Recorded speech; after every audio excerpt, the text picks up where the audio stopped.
안녕하세요. 야담과부입니다. 옛날 옛적 달빛 고운 밤이면 어른들도 아이들처럼 마음이 설렜다지요. 마을 어귀 장독대 옆 바람 따라 전해지던 이야기들. 이곳은 잊혀진 옛 이야기를 다시 불러오는 곳. 저희 야담과부와 함께 조선의 뒷골목에서 속삭이던 비밀 이야기. 지금부터 들려드릴게요. 이야기 시작합니다. 옛날 옛적 조선시대 중기의 일이었습니다. 경상도 어느 작은 마을에 김진사라는 양반이 살고 있었지요. 여보, 올해도 흉년이라 걱정이 옵니다. 곳간에 남은 쌀이 겨우 한 섬인데. 걱정 마시오. 내일 장에 내다 팔면 한 달은 버틸 수 있을 것이오. 하늘이 우리를 버리지는 않을게요. 그래도 예전 같지 않아 마음이 무겁습니다. 원래는 제법 넉넉한 집안이었으나 몇 해 계속된 흉년과 비 때문에 이제는 하루하루가 고달픈 처지가 되었답니다. 그래도 김진사 부부는 마음만은 넉넉한 사람들이었지요. 다음날 아침, 닭이 회를 치는 소리가 들렸습니다. 꽃기요. 꽃기요. 날이 밝았습니다. 김진사는 곡식 한 섬을 지게에 지고 터벅터벅 오일장으로 향했지요. 지게가 삐걱삐걱 소리를 내며 무게를 견뎠습니다. 한식경을 걸어 장터에 도착하니 벌써부터 시끌벅적했습니다. 떡 사려. 찰떡 사려. 막전엔 따끈한 떡이요. 생선이요. 싱싱한 생선. 그릇 사시오. 요만한 대접이 단돈다푼. 쨍그랑, 쨍그랑. 그릇 부딪히는 소리, 사람들 웃음소리, 아이들 우는 소리가 뒤섞여 귓전이 떠들썩했습니다. 김진사가 곡식을 풀어놓고 자리를 잡으려는데 장터 한 구석에서 수군거리는 소리가 들려왔습니다. 저것 좀 보시게. 저 계집에 뼈만 앙상하게 남았구만. 쯧쯧. 저걸 누가 사겠어? 일도 제대로 못할 것 같은데. 바람만 불어도 쓰러질 것 같지 않소? 밥값도 안 나오겠구만. 김진사가 수군거리는 소리 쪽으로 천천히 발걸음을 옮겼습니다. 터벅. 터벅. 사람들 틈을 헤치고 나아갔지요. 그곳에는 인신매매꾼 하나가 여자의 팔을 잡고 있었습니다. 철컹. 철컹. 여자의 손목에 묶인 노끈이 움직일 때마다 소리가 났지요. 그 여자는 아무 말도 없이 고개를 푹 숙이고 서 있었습니다. 이것 봐. 죽은 게 아니라니까. 숨은 쉬고 있다고. 김진사가 더 가까이 다가갔습니다. 여자의 거친 숨소리가 희미하게 들렸지요. 후. 후. 마치 오랫동안 울다 지친 사람처럼 말입니다. 그리고 가끔씩 옷자락이 스치는 소리가 났습니다. 바스락. 여자가 몸을 떨고 있었던 것입니다. 아이고. 에잇. 2년 팔기 참 힘드네 그려. 여기 계신 양반들. 이 계집 누가 안 사시겠소? 젊은 것이 일은 시킬 수 있을 겁니다. 저 계집 정신이 온전치 못하다던데. 아이고. 그게 아니라요. 좀 말이 없을 뿐이지. 하루 종일 땅바닥에다 나뭇가지로 뭔 그림만 그리고 있으니 이상한 것은 맞지만 미친 것은 아니랍니다. 그림이라니 계집년이 무슨 그림을. 그냥 제정신이 아닌 거지. 사람들은 혀를 차며 고개를 흔들었습니다. 쯧쯧쯧. 누구 하나 그 여자를 거들떠보지 않았지요. 저런 것을 사면 집안에 재앙만 들어올 거야. 에이, 거저 둔다 해도 안 데려가겠소. 김진사는 조용히 서서 춘섬을 지켜보았습니다. 후. 후.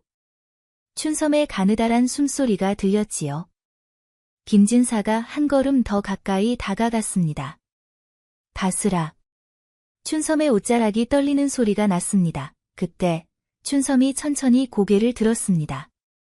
두 사람의 시선이 잠깐 마주쳤지요. 김진사의 가슴이 철렁 내려앉았습니다. 저 눈빛. 저 눈빛 속에는 말로 다 할 수 없는 슬픔이 담겨 있었습니다. 이보시게. 이 여자는 얼마에 파는 것이오? 어머, 진사 양반. 설마 저걸 사시려는 건 아니시겠지요? 에이. 진사나리. 2년은 워낙 팔리질 않아서 말이지요. 그냥 은 한 냥만 주시면 데려가시오. 빨리 처분해야 다른 물건을 구할 수 있어서 말이오. 은한 양이라니. 그래도 사람인데 그게 무슨. 진사 양반, 그런 쓸모없는 것을 사서 뭐 하시게? 은 한 냥이라면 쌀 한 섬도 안 되는 돈이었습니다. 사람 목숨이 쌀 한 섬보다 못한 값으로 팔리고 있었던 것이지요. 이 여자의 이름은 무엇이오? 춘섬이라고 하더이다. 근데 말을 워낙 안 해서 확실치는 않소. 아침부터 지금까지 한마디도 안 했으니. 좋소. 은 한양, 여기 있소. 저런. 진사 양반이 정말로 사시네. 챙그랑. 김진사가 주머니에서 은 한 냥을 꺼내 인신매매꾼의 손바닥에 올려놓았습니다. 그것은 곡식을 팔아 장만한 이번 달 살림에 보태야 할 소중한 돈이었지요. 하지만 김진사는 이 여자를 그냥 지나칠 수가 없었습니다. 인신매매꾼은 냉큼 돈을 받아 이빨로 깨물어 확인했습니다. 딱딱. 은을 씹는 소리가 났지요. 그리고는 흐뭇하게 웃으며 품에 넣었습니다. 잘 사셨소. 진사나리. 자, 이년아. 이제 이 양반이 내 주인이다. 알아들었느냐? 인신매매꾼이 춘섬의 팔을 확 밀었습니다. 춘섬은 비틀거렸습니다. 탁! 하고 마른 손이 땅을 짚는 소리가 났지요. 어허, 김진사가 재빨리 춘섬의 팔을 잡아 일으켰습니다. 춘섬의 팔은 나뭇가지처럼 가늘고 차가웠습니다. 일어나거라. 괜찮으냐? 겨우 들릴 듯 말 듯한 대답이었습니다. 하지만 김진사는 그 작은 목소리를 들었지요. 나를 따라오너라. 겁내지 말고. 이제 아무도 너를 때리거나 괴롭히지 않을 것이다. 춘섬의 어깨가 살짝 떨렸습니다. 바스락. 옷자락이 움직이는 소리가 났지요. 마치 오랜만에 따뜻한 말을 들은 사람처럼 말입니다. 김진사가 터벅터벅 걷기 시작했습니다. 춘섬도 조심스럽게 그 뒤를 따랐지요. 사박. 사박. 춘섬의 발소리는 너무나 작아서 바람소리에 묻힐 듯했습니다. 참. 저런 인심 쓰는 양반이 가난하니 원. 그러게 말이오. 하지만 선한 일은 언젠가 복이 된다고 하지 않소? 두 사람은 장터를 빠져나왔습니다. 뒤로 장터의 시끌벅적한 소리가 점점 멀어졌지요. 그리고 마을로 가는 길, 바람이 불어 풀잎을 흔들었습니다. 바스락. 바스락. 김진사가 춘섬을 데리고 집으로 돌아오자 부인이 깜짝 놀라 나왔습니다. 어르신, 이 아이는 누구옵니까? 장터에서 은 한양에 팔리고 있기에 데려왔소. 워낙 불쌍해 보여 그냥 지나칠 수가 없었소이다. 우리 형편도 넉넉지 못한데, 하지만 이미 데려오셨으니 어쩔 수 없지요. 아이고, 이 아이 좀 보게나. 얼마나 굶었으면 이렇게 말랐을까. 김진사 부인은 춘섬의 손을 잡아 이끌었습니다. 춘섬은 여전히 말이 없었지만 부인의 손길을 뿌리치지는 않았지요. 춘섬이라고 했지. 일단 들어와서 밥부터 먹어야겠구나. 내 방으로 오너라. 부인은 춘섬을 안방으로 데려가 따뜻한 미역국 한 그릇을 내왔습니다. 춘섬은 그릇을 받아들고는 한참을 그저 내려다보기만 했습니다. 그러더니 갑자기 뚝, 뚝 하고 눈물이 떨어지기 시작했지요. 국그릇 위로 떨어진 눈물이 파문을 일으켰습니다. 어머, 춘섬아, 왜 우느냐? 겁낼 것 없다. 여기서는 아무도 너를 해치지 않는다. 춘섬은 고개를 더욱 깊이 숙였습니다. 그리고는 떨리는 목소리로 아주 작게, 너무나 작게 속삭였습니다. 감사합니다. 마님. 그것이 춘섬이 이 집에 와서 처음 한 말이었습니다. 김진사 부인은 춘섬의 등을 토닥여 주었지요. 춘섬은 그제야 국을 떠먹기 시작했습니다. 한 숟가락, 두 숟가락. 오랜만에 먹는 따뜻한 밥이었습니다. 그날 밤 춘섬은 헛간 옆 작은 방을 내어받았습니다. 비록 좁고 낡았지만 따뜻한 아랫목이 있는 방이었지요. 춘섬은 누워서도 한참을 잠들지 못했습니다. 창문 틈으로 달빛이 가늘게 스며들어왔습니다. 춘섬은 품속에서 낡은 보자기를 꺼냈습니다. 보자기를 천천히 풀자 그 안에는 붓 한 자루와 먹 한 조각이 들어있었지요. 춘섬은 그것을 쓰다듬으며 달빛을 올려다보았습니다. 아버지, 소녀가 살아남았나이다. 아버지께서 말씀하신 대로 이 제주로 반드시. 춘섬의 목소리는 떨렸지만 그 속에는 단단한 결의가 담겨 있었습니다. 그리고는 손가락으로 허공에 무언가를 그리기 시작했지요. 달빛 속에서 춘섬의 가늘고 긴 손가락이 천천히, 그러나 정확하게 움직였습니다. 마치 보이지 않는 캔버스에 그림을 그리듯이 말입니다. 며칠이 흘렀습니다. 춘섬은 조금씩 건강을 되찾아갔습니다. 그리고 집안일을 하나하나 배워나갔지요. 하지만 여전히 말은 거의 하지 않았습니다. 어느 날 아침, 김진사 부인이 마당을 나섰다가 깜짝 놀랐습니다. 어머, 이게 무엇이냐? 마당 한쪽, 춘섬이 비질을 하던 자리에 뭔가가 그려져 있었습니다. 나뭇가지로 그린 것이 분명했지요. 그런데 그것은 단순한 낙서가 아니었습니다.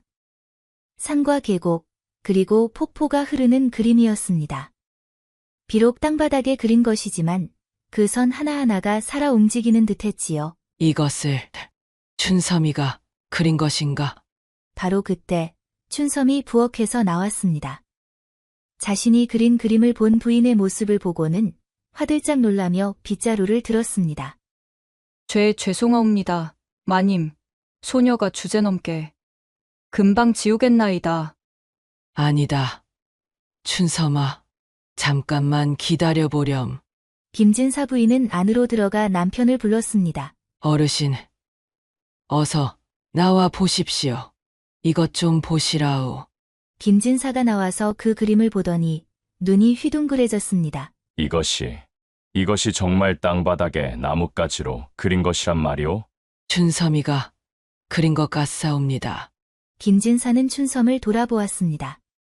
춘섬은 고개를 푹 숙이고 몸을 잔뜩 움츠리고 있었지요. 춘섬아, 고개를 들어보렴. 이 그림을 내가 그린 것이 맞느냐?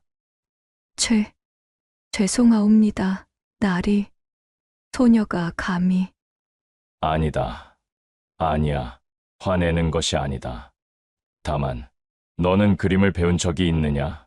춘섬은 한참을 입술을 깨물고 있다가 천천히 고개를 끄덕였습니다. 예. 소녀의 아버지께서 그림을 그리시던 분이었나이다. 김진사 부부는 서로 눈을 마주 보았습니다.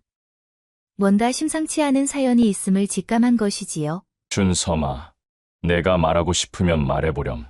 여기서는 아무도 너를 나무라지 않는다. 춘섬의 눈에 다시 눈물이 고였습니다. 그리고는 떨리는 목소리로 천천히 자신의 이야기를 꺼내기 시작했습니다. 소녀의 아버지는 한양에서 그림을 그리시던 분이었나이다. 비록 양반은 아니었으나 그림 하나만큼은 누구에게도 지지 않으셨지요. 춘섬의 아버지는 비록 중인 신분이었지만 그림 솜씨 하나만큼은 한양에서도 소문이 자자했다고 합니다.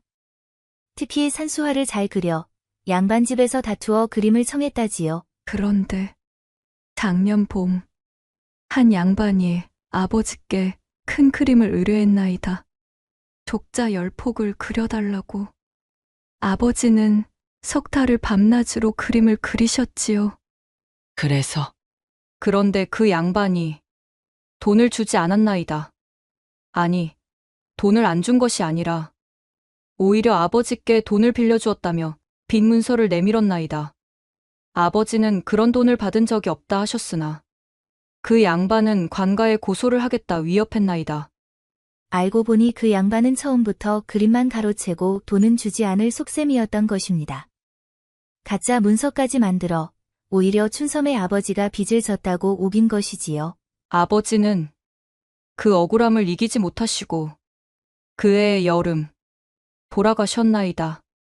그리고 소녀는 아버지의 빚을 갚는다는 명목으로 인신매매꾼에게 팔려갔나이다.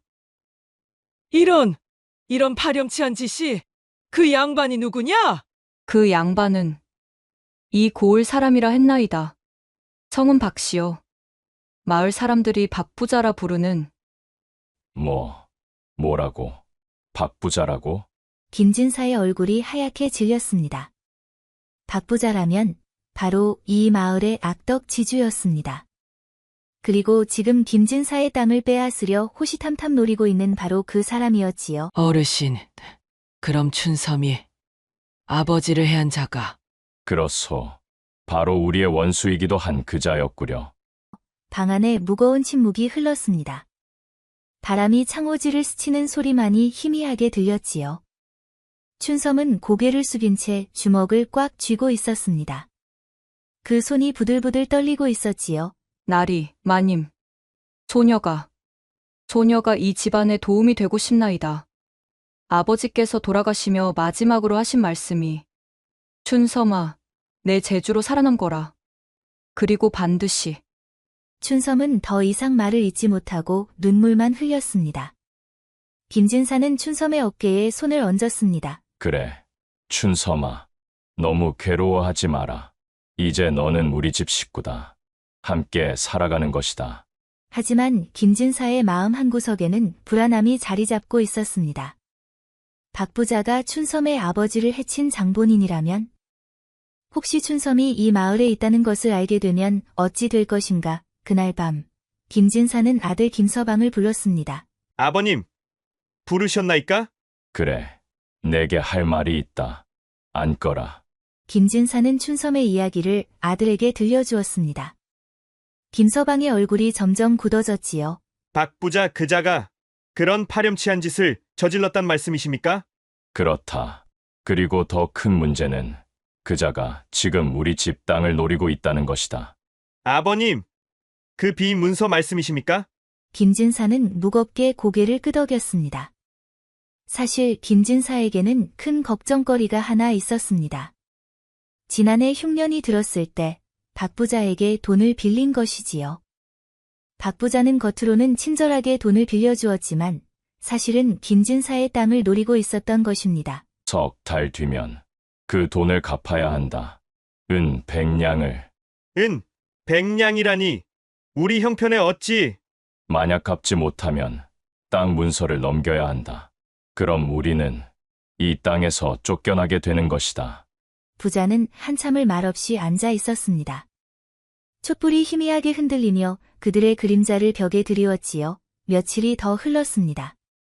춘섬은 점점 기운을 차려갔고 집안일도 부지런히 도왔습니다. 그런데 김진사 부인은 춘섬에게서 묘한 점을 하나 발견했지요. 어느 날 저녁 부인이 춘섬에게 물었습니다. 춘섬아, 내가 글을 읽을 줄 아느냐? 예. 마님. 아버지께서 소녀에게 글을 가르쳐 주셨나이다. 그래. 그럼 이 글자를 읽어보렴. 부인이 부엌 선반에 붙어있던 글을 가리켰습니다. 춘섬은 조심스럽게 다가가더니 또박또박 읽어 내려갔습니다. 일용짐이 불사감천. 매일 먹는 밥이지만 감히 하늘을 잊지 말라. 어머나, 내가 정말로 글을 아는구나. 이는 보통 일이 아니었습니다. 양반집 교수들도 글을 제대로 배우지 못하는 시절에 중인의 딸이 이렇게 글을 읽다니 말입니다. 김진사 부인은 곧 남편에게 이 사실을 알렸지요. 그날 밤, 김진사는 서재에서 춘섬을 불렀습니다. 춘섬아, 마님께 들으니 내가 그를 안다고 하더구나. 예, 나리. 송구하옵니다. 소녀 주제에 글을 배운 것이. 아니다. 아니야. 그것이 잘못된 것이 아니다. 오히려 내 아버지께서 너를 얼마나 아끼셨는지 알 것 같구나. 김진사는 책장에서 낡은 책 한 권을 꺼냈습니다. 이것은 천자문이다. 한번 읽어보겠느냐? 예, 나리. 춘섬은 책장을 펼치고 한 글자 한 글자 또박또박 읽어 내려갔습니다. 김진사와 문밖에서 듣고 있던 김서방은 깜짝 놀랐지요. 춘섬의 발음은 정확했고 목소리에는 배운 사람의 품격이 배어 있었습니다. 저 계집이 단순한 종이 아니로구나. 김서방은 서재 문틈으로 춘섬을 살짝 들여다보았습니다. 촛불 아래 앉아 책을 읽는 춘섬의 옆모습은 마치 규방의 아가씨 같았지요. 김서방은 괜히 가슴이 두근거려 얼른 고개를 돌렸습니다. 정말 놀랍구나. 춘섬아, 내 아버지는 분명 훌륭한 분이셨을 게다. 감사하옵니다, 나리. 아버지는 소녀에게 늘 말씀하셨나이다. 춘섬아, 비록 우리가 양반은 아니지만 배움과 재주만큼은 누구에게도 지지 말아야 한다고. 훌륭한 가르침이로다. 그래, 춘섬아. 내가 만약 원한다면 그림도 그릴 수 있다. 내 서재의 붓과 먹을 써도 좋다. 정말이옵니까, 나리? 춘섬의 눈이 처음으로 반짝 빛났습니다. 그 눈빛에는 오랫동안 억눌러왔던 갈망이 담겨 있었지요. 그렇다. 다만 낮에는 집안일을 돕고 저녁에 시간이 날 때 그리도록 하여라. 감사하옵니다, 나리, 소녀. 소녀 은혜를 잊지 않겠나이다. 그날 밤부터 춘섬은 저녁마다 서재에서 그림을 그리기 시작했습니다. 처음에는 조심스럽게 작은 그림부터 그렸지요. 대나무 한 가지, 매화꽃 몇 송이. 하지만 그 솜씨는 가히 놀라운 것이었습니다. 김서방은 과거 공부를 하다가도 자꾸만 춘섬이 그림 그리는 모습에 눈길이 갔습니다. 붓을 쥔 춘섬의 손놀림은 마치 춤을 추듯 우아했고 먹의 농담을 조절하는 솜씨는 오랜 수련을 한 화가 같았지요. 어느 날 저녁이었습니다. 김서방이 서재에서 글을 읽고 있는데 춘섬이 조심스럽게 문을 두드렸습니다. 도련님, 소녀 잠시 서재를 쓸어도 되겠나이까? 아, 그래. 들어오너라. 춘섬이 방 안으로 들어와 빗자루질을 하기 시작했습니다. 김서방은 책을 보는 척하며 슬쩍슬쩍 춘섬을 쳐다보았지요. 춘섬이 책상 아래를 쓸다가 바닥에 떨어진 종이 한 장을 주었습니다. 도련님, 이것이. 아, 그것은 내가 공부하다 버린 종이다. 글씨가 엉망이라. 춘섬이 그 종이를 들여다보았습니다. 거기에는 김서방이 쓴 시 한 수가 적혀 있었지요. 도련님, 혹시 이 시를 그림으로 그려도 되겠나이까? 뭐라고? 이 시를 그림으로? 소녀가 보기에 도련님의 시는 그림이 되기에 아주 좋사옵니다. 외로운 소나무, 바위 틈에 뿌리 내리고 이 구절이 눈에 선이 그려지나이다. 김서방은 얼굴이 화끈 달아올랐습니다. 자신의 시를 누군가 알아봐 준다는 것도 그것을 그림으로 그리겠다는 것도 낯간지러웠지요. 그래. 내가 그리고 싶다면 그려보거라. 감사합니다, 도련님. 이튿날 저녁, 춘섬은 김서방의 시를 그림으로 옮겼습니다. 종이 위에 먹으로 그려진 소나무는 바위 틈에서 힘차게 뻗어나왔고 뿌리는 바위를 움켜쥔 듯 단단했지요. 하지만 동시에 그 소나무의 외로운 자태에서는 쓸쓸함과 기품이 느껴졌습니다. 김서방이 그 그림을 보고는 입을 다물지 못했습니다. 이것이 내 시를 그린 것이란 말이냐? 부족하옵니까, 도련님? 아니다. 아니야.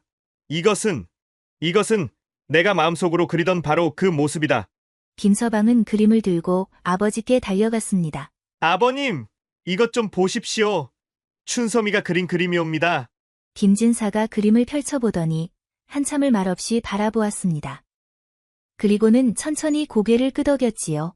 이것은 예사 솜씨가 아니로구나. 춘섬이 아버지께서 한양에서 이름난 화가였다는 말이 헛말이 아니었구나. 어르신, 그럼 이 그림으로 뭔가 할 수 있지 않을까요? 하긴. 마침 석 달 뒤면 이웃 고을 원님의 생신이라고 들었소. 혹시 아버님, 춘섬의 그림을 원님께 바치면 되지 않겠사옵니까? 김진사는 턱을 쓰다듬었습니다. 훌륭한 그림은 곧 돈이 되는 세상이었지요. 만약 원님이나 한양의 양반들이 춘섬의 그림을 알아봐 준다면, 하지만 그때였습니다. 갑자기 대문이 쿵쿵하고 거칠게 두드려지는 소리가 들렸습니다. 김진사, 계시오. 나 박 부자요. 김진사 가족의 얼굴이 하얗게 변했습니다. 춘섬은 무서운 기억이 떠올랐는지 온몸을 부들부들 떨었지요. 김진사가 마지못해 대문을 열자 박 부자가 거드름을 피우며 들어왔습니다. 그 뒤로 아들 박치수가 비실비실 따라왔지요. 아이고, 김진사 댁이 참 한적하구만. 가난하니 손님도 안 오는 모양이지. 무슨 일로 오셨소? 박 부자? 무슨 일이긴. 빚 똑촉하러 왔지. 석 달 뒤가 기한인데 돈 마련은 되어가오? 박 부자의 눈이 마당을 훑었습니다.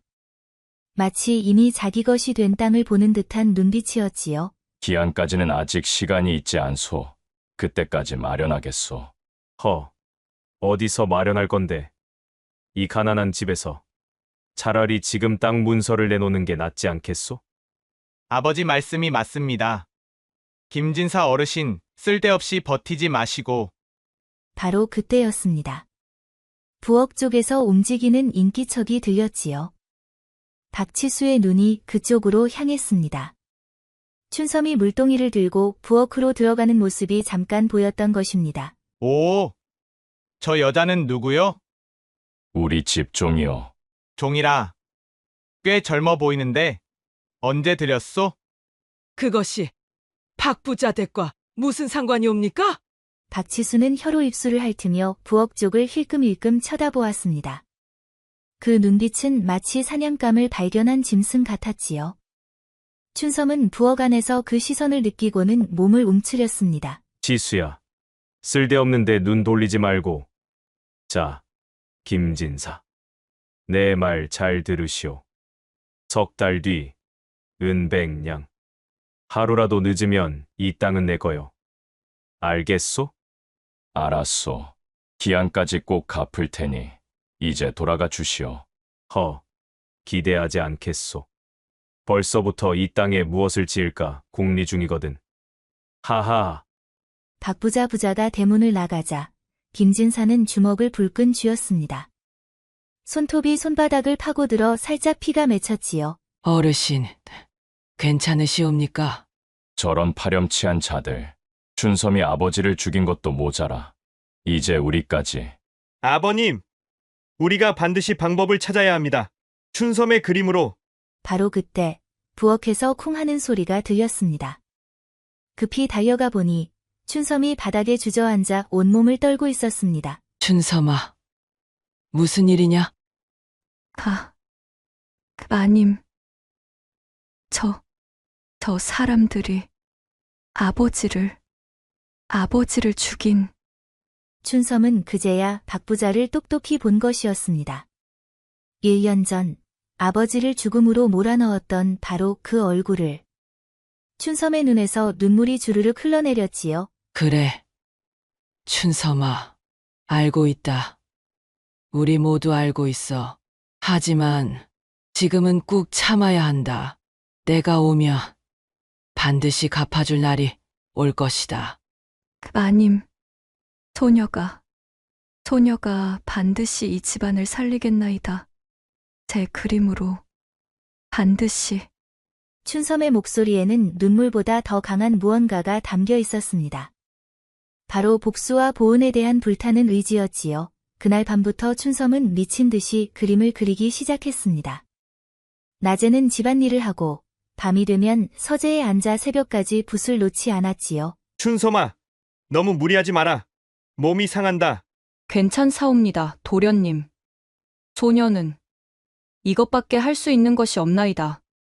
보름이 지났습니다. 춘섬이 그린 그림이 하나둘 쌓여갔지요. 산수화, 화조화, 사군자. 하나같이 뛰어난 솜씨였습니다. 어느 날 마을에 소문이 돌기 시작했습니다. 들었어? 김진사 댁에 그림 잘 그리는 계집이 있다던데? 맞아. 우리 집 영감이 한번 봤는데 솜씨가 대단하다더라고. 김진사 댁이 가난하다고 무시했는데 저런 제주꾼이 있었다니. 소문은 빠르게 퍼져나갔습니다. 그리고 마침내 박치수의 귀에도 들어갔지요. 며칠 뒤 박치수가 혼자 김진사 댁을 찾아왔습니다. 해질녘 가장 사람 눈이 뜸한 시간이었습니다. 김진사 댁 계시오? 마침 김진사와 김서방은 장에 가고 없었습니다. 부인이 나와 문을 열었지요. 박 부자 댁도련님, 무슨 일이시오? 김진사 어르신 계시오? 지금 안 계시는데. 그럼 잘 됐구만. 사실은 말이오. 그 그림 잘 그린다는 계집년을 보러 왔소. 부인의 얼굴이 굳어졌습니다. 박치수는 마당을 가로질러 서재 쪽으로 향했지요. 지금 무슨 짓이오? 당장 나가시오. 비키시오.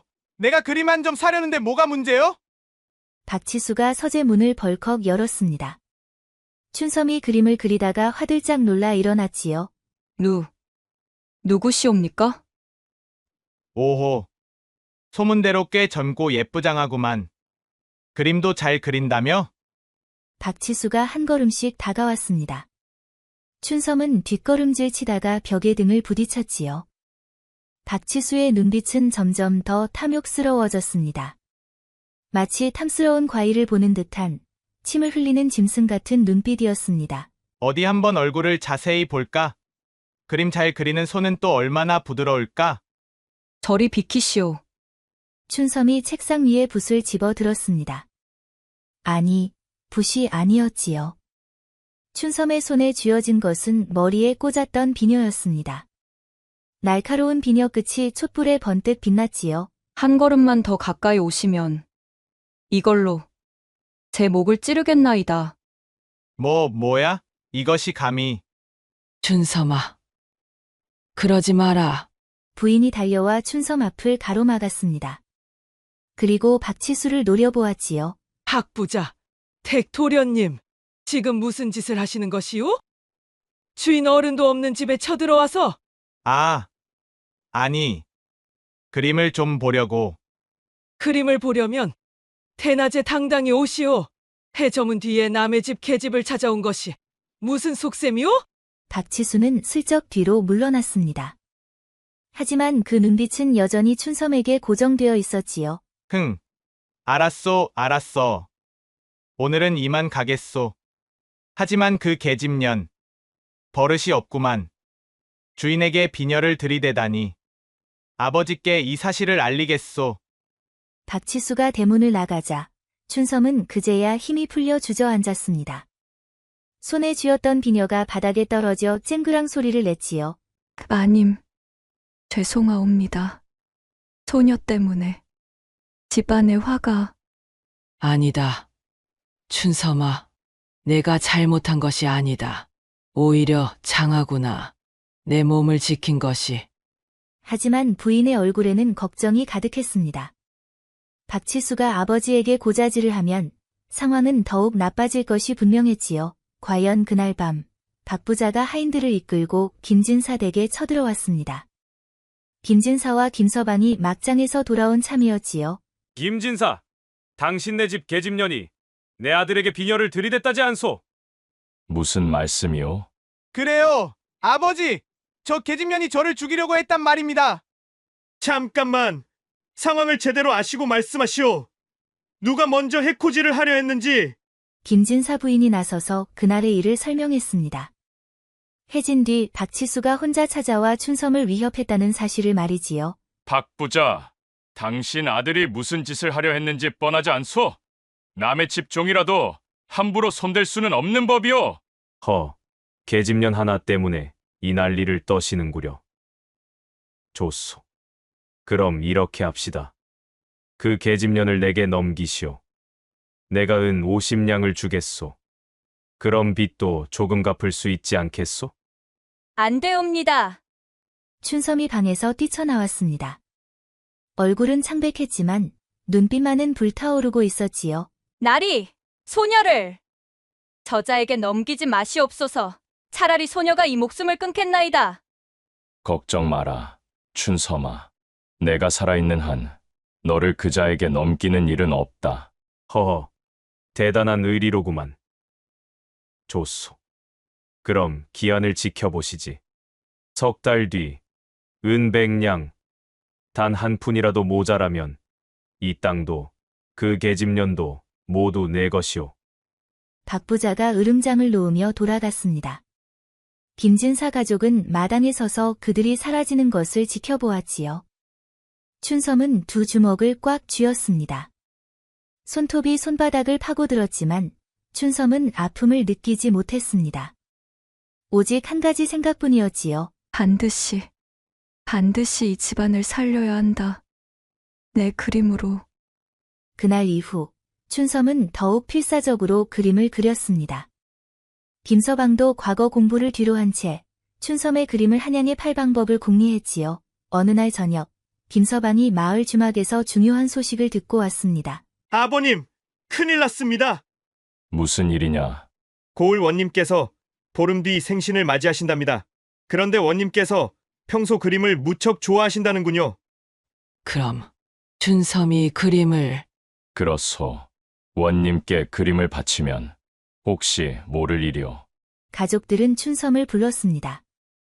춘섬은 이미 각오가 되어 있었지요. 날이 소녀가 특별한 그림을 그리겠나이다. 평생 갈고 닦은 솜씨를 모두 쏟아부어 원님의 마음을 사로잡을 그림을. 하지만 춘섬아, 시간이 보름밖에 없다. 큰 그림을 그리려면 괜찮사옵니다. 소녀가 해내겠나이다. 춘섬의 눈빛은 흔들림이 없었습니다. 마치 목숨을 건 듯한 각오가 담겨 있었지요. 그날 밤부터 춘섬은 서재에 틀어박혔습니다. 김진사는 춘섬을 위해 가장 좋은 화선지와 먹을 장만해 왔고, 김서방은 밤마다 춘섬 곁에서 촛불을 밝혀주었습니다. 춘섬아, 무슨 그림을 그릴 생각이냐? 소녀는 금강산을 그리겠나이다. 아버지께서 평생 그리고 싶어 하시던, 그러나 끝내 그리지 못하신. 춘섬의 목소리가 떨렸습니다. 춘섬의 아버지는 생전에 늘 말했다고 합니다. 언젠가 금강산에 가서 그 장엄한 산세를 그림에 담고 싶다. 고. 하지만 가난한 화가에게 그것은 꿈같은 이야기였지요. 비록 소녀는 금강산을 본 적이 없사옵니다. 하지만 아버지께서 말씀하시던 그 모습을 소녀 마음속에 그려보겠나이다.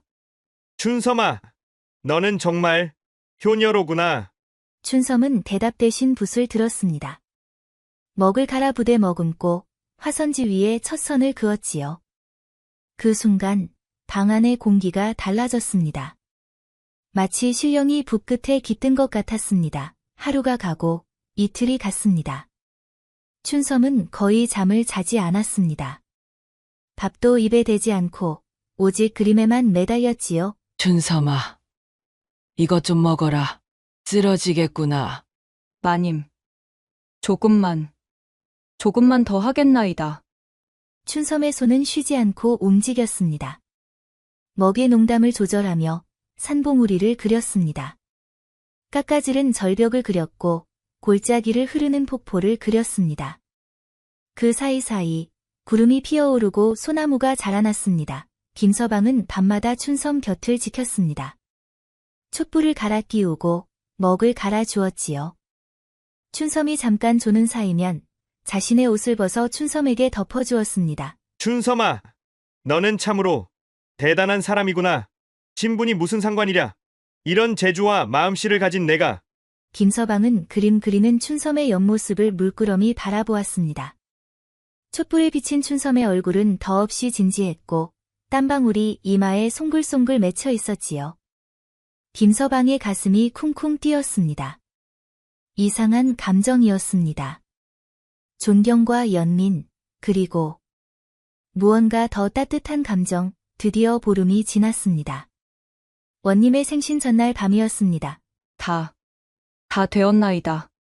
춘섬은 그 말을 끝으로 그대로 쓰러졌습니다. 춘섬아! 다행히 춘섬은 기진맥진하여 잠든 것이었습니다. 김서방은 춘섬을 조심스럽게 안아 방으로 옮겼지요. 그리고 나서 춘섬이 그린 그림을 펼쳤습니다. 순간 김서방은 숨이 멎는 듯했습니다. 이것은... 김진사와 부인도 달려와 그림을 보았습니다. 세 사람은 말없이 그림을 응시했지요. 화선지 위에 펼쳐진 금강산은 살아 숨쉬고 있었습니다. 12,000봉우리가 첩첩이 솟아있고 그 사이로 구름이 피어올랐습니다. 폭포는 굉음을 내며 떨어지는 듯했고 계곡물은 콸콸 흐르는 것 같았습니다. 소나무는 바위 틈에서 꿋꿋이 서 있고 절벽 위에는 작은 정자 하나가 아득히 보였습니다. 이것은 그림이 아니라 진짜 금강산을 보는 것 같구나. 춘섬이가 이렇게 대단한 그림을 그릴 줄이야. 이 그림이라면 분명 다음 날, 김진사 일가는 춘섬의 그림을 정성스레 싸서 원님의 생신잔치에 참석했습니다. 춘섬도 억지로 몸을 일으켜 함께 갔지요. 고을 관아에는 많은 사람들이 모여 있었습니다. 양반들은 저마다 귀한 선물을 가지고 와서 원님께 바쳤지요. 비단, 인삼, 금은 보화. 온갖 진귀한 물건들이 쌓여갔습니다. 박부자 부자도 와 있었습니다. 원님 어르신, 소인은 인삼백년근을 구해왔나이다. 오, 박 부자. 수고했소이다. 박치수가 김진사 일가를 보더니 비웃음을 지었습니다. 저런 가난뱅이들이 뭘 가지고 왔을꼬? 곡식한 섬도 준비 못했을 텐데. 쯧쯧. 드디어 김진사의 차례가 되었습니다. 김진사가 앞으로 나아가 절을 올렸지요. 원님 어르신, 생신을 진심으로 축하드리옵니다. 소인은 변변한 것을 준비하지 못하고 다만 그림 한 점을 그려왔사옵니다. 오, 그림이라. 좋지. 어디 한번 보도록 하지. 김서방이 조심스럽게 그림을 펼쳤습니다. 순간 잔치 자리가 조용해졌습니다. 모든 사람들의 시선이 그림에 쏠렸지요. 원님이 자리에서 일어났습니다. 이것은 원님이 천천히 그림에 다가갔습니다. 그리고 한참을 말없이 그림을 바라보았지요. 주변 사람들도 숨을 죽였습니다. 이것은 금강산이 아니냐? 이 얼마나 장엄하고 아름다운가? 마치 내가 금강산에 서 있는 듯하구나. 원님의 눈이 붉어졌습니다. 원님은 젊은 시절 금강산을 유람한 적이 있었는데 이 그림이 바로 그때의 감동을 되살려준 것이지요. 김진사, 이 그림을 누가 그렸소? 그것이 소인의 집에 있는 여종이 그렸사옵니다. 여종이라고? 여종이 이런 그림을? 좌중이 웅성거렸습니다. 양반들도 하인들도 모두 놀란 표정이었지요. 에이, 설마요. 여종이 이런 그림을 그릴 리가 있겠습니까? 분명 다른 화가에게 그리게 한 것을. 조용히 하라. 김진사, 그 여종을 이리 데려오라. 예, 원님, 춘섬아, 앞으로 나오너라. 춘섬이 떨리는 몸으로 앞에 나왔습니다. 고개를 깊이 숙이고 있었지요. 고개를 들어보아라. 춘섬이 천천히 고개를 들었습니다. 원님은 춘섬의 눈을 똑바로 바라보았지요. 내가 정말로 이 그림을 그렸느냐? 예, 원님. 소녀가 그렸사옵니다. 이 그림을 그리는데 얼마나 걸렸느냐? 보름이 걸렸사옵니다. 보름. 그래, 이 정성과 솜씨라면 충분히 그럴 만하지. 그런데 너는 금강산을 본 적이 있느냐? 아니옵니다, 원님. 소녀는 금강산을 본 적이 없나이다. 보지도 않고 이렇게 그렸단 말이냐? 소녀의 아버지께서 금강산 이야기를 자주 들려주셨나이다. 그 말씀을 듣고 마음속으로 그려보았사옵니다. 원님은 춘섬을 한참 바라보다가 천천히 고개를 끄덕였습니다. 마음으로 그렸구나. 그래서 이 그림에 이토록 정성과 혼이 담겨 있는 것이로구나. 바로 그때였습니다. 원님 옆에 서 있던 한 중년 남자가 앞으로 나섰습니다. 비단 두루마기를 입은 교양 있어 보이는 인물이었지요. 원님 어르신, 소인이 한 말씀 여쭙겠나이다. 오, 이주사. 그래, 말해보게. 이주사는 한양에서 온 서화상이었습니다. 그림과 글씨를 사고 파는 상인이었지요. 원님의 생신을 축하하러 멀리서 온 것이었습니다. 아가씨, 혹시 아가씨 아버지의 성함이 어찌 되시오? 소녀 아버지는 박명수라 하였나이다. 박명수라고 한양에서 그림 그리던 그 박명수 말이오? 예, 소녀 아버지는 작년에 돌아가셨나이다. 이주사의 얼굴이 창백해졌습니다. 그리고 눈가가 붉어졌지요. 화백이 돌아가셨다니. 하늘이시여, 그분이. 이주사, 그 박명수라는 사람을 아는가? 예, 원님. 박명수는 소인의 친구였나이다. 비록 양반은 아니었으나 한양에서 가장 뛰어난 화가였지요. 그분의 산수화는 가히 신의 경지였나이다. 좌중이 또다시 웅성거렸습니다. 이주사가 춘섬에게 다가갔습니다. 아가씨, 아니, 춘섬 아가씨, 박화백께서 무슨 일로 돌아가신 것이오? 작년에 갑자기 소식이 끊겨서 찾아보려 했으나 아버지께서 억울하게 그림을 도둑 맞으시고 빚까지 뒤집어 쓰셔서 춘섬은 떨리는 목소리로 1년 전의 일을 이야기했습니다. 박 부자가 그림을 가로채고 오히려 아버지를 빚쟁이로 몰아 죽음으로 내몬 일을 말이지요. 이주사의 얼굴이 분노로 일그러졌습니다. 그런 파렴치한 일이 그 양반이 누구요? 바로 저기 계신 춘섬의 손가락이 박 부자를 가리켰습니다. 박 부자의 얼굴이 하얗게 질렸지요. 아니, 그것은 오해요. 나는 원님, 소인이 이 일을 낱낱이 조사하겠나이다. 작년에 박화백께서 그리신 족자 10폭, 그것이 어디로 갔는지 알아야겠습니다. 좋다. 이주사, 그대가 조사하도록 하라. 박 부자, 예, 원님. 그대 집에 가서 1년 전에 얻은 그림을 모두 가지고 오도록 하라. 당장. 박 부자는 식은땀을 흘리며 고개를 숙였습니다. 박치수는 아버지의 옷자락을 잡아당기며 뭐라 속삭였지만 이미 때는 늦었지요. 한 시즌 뒤 박 부자가 하인들을 시켜 큰 보따리를 가져왔습니다. 이주사가 보따리를 풀자 그 안에서 족자 10폭이 나왔습니다. 이것은 분명 박화백의 그림이오. 이주사는 하나하나 족자를 펼쳤습니다. 모두 일품의 산수화였지요. 그리고 각 그림 구석에는 작은 도장이 찍혀 있었습니다. 보시오, 원님.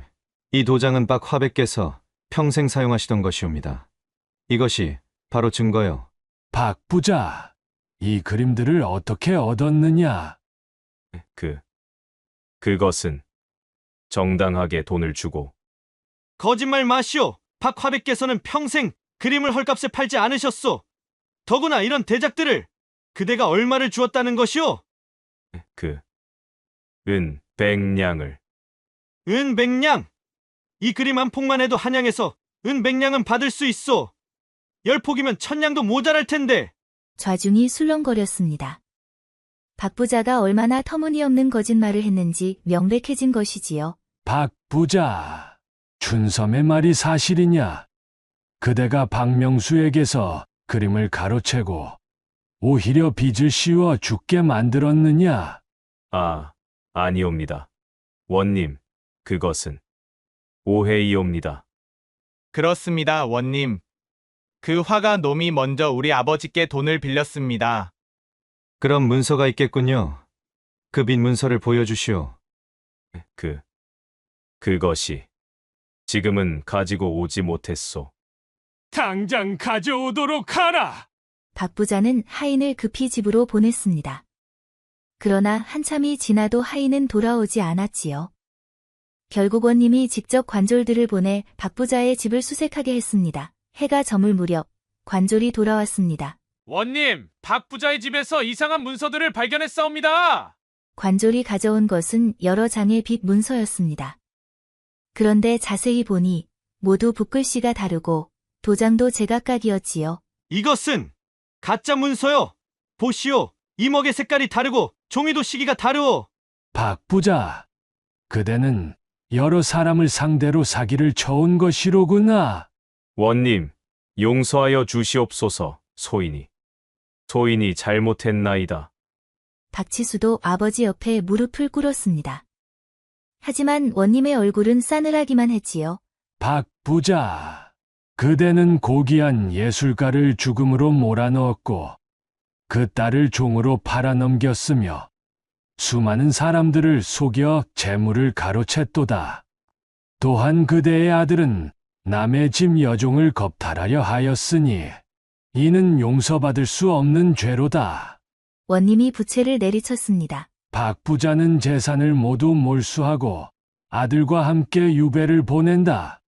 박치수는 그 전에 곤장 100대를 쳐라. 원님, 살려주시옵소서. 관졸들이 박부자 부자를 끌어냈습니다. 곤장 소리가 마당에 쨍쨍 울려 퍼졌지요. 원님은 춘섬에게 다가갔습니다. 춘섬아, 내 아버지의 원한을 풀어주지 못해 미안하구나. 하지만 이제라도 진실이 밝혀졌으니 내 아버지도 저승에서 편히 쉬실 것이야. 감사합니다, 원님. 그리고 이 그림에 대한 값을 치러야겠구나. 이주사.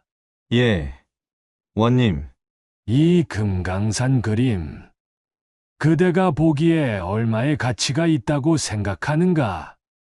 원님, 이 그림은 한양에 가져가면 적어도 은 300냥은 받을 수 있사옵니다. 아니, 진정으로 그림을 알아보는 이라면 그 이상도 기꺼이 지불할 것이옵니다. 좋다. 김진사. 예, 원님. 나는 이 그림이 무척 마음에 들어. 이 그림을 내게 팔겠소. 은 300냥을 주겠소. 원님, 그렇게 해주신다면. 원님은 그 자리에서 은 300냥을 내오게 했습니다. 김진사는 그 돈을 받아들고 눈물을 흘렸지요. 이제 박부자에게 빚을 갚고도 은 200냥이 남는 것이었습니다. 그리고 춘섬아, 내게 특별히 문서 하나를 주겠다. 원님이 서기에게 뭔가 쓰게 한 뒤 그것을 춘섬에게 건넸습니다. 그것은 양인 문서였습니다. 춘섬을 종에서 양인으로 해방시키는 공문서였지요. 원님, 이것이 그렇다.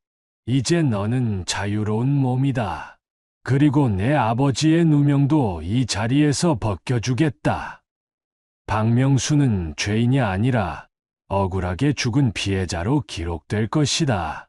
감사합니다, 원님. 감사합니다. 춘섬은 엎드려 울었습니다.